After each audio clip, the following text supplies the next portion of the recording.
এক শতাব্দী। আনুমানিক ১০০ বছর আগে আবিষ্কৃত হলেও কখনোই ফ্রেমবন্দি করা যায়নি কোলোসাল স্কুইডকে।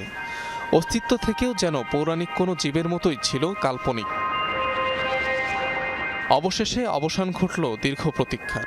ইতিহাসে প্রথমবারের মতো ক্যামেরাবন্দি হলো কোলোসাল স্কুইড।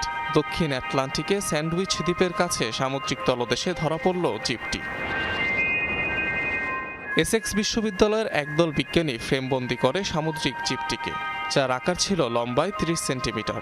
আদতে এটি ছিল একটি অপ্রাপ্তবয়স্ক স্কুইড। সমুদ্রের অন্তত ৬০০ মিটার গভীরে দেখা যায় এটিকে। দূর থেকে নিয়ন্ত্রণ করা যায় এমন এক বিশেষ যন্ত্রের সাহায্যে অবিস্মরণীয় মুহূর্তটির ভিডিও ধারণ করেছে বিজ্ঞানীরা।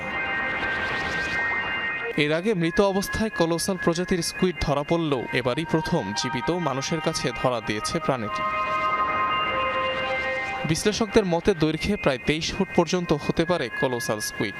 ওজনে ছাড়িয়ে যেতে পারে ৫০০ কেজি। রয়েছে ৮টি কোর্সিকা, যেগুলো ৩৬০ ডিগ্রি পর্যন্ত ঘুরতে পারে। সাধারণত ২ থেকে ১২ বছর পর্যন্ত বাঁচতে পারে মলাস্ক পর্বভুক্ত প্রাণীগুলো।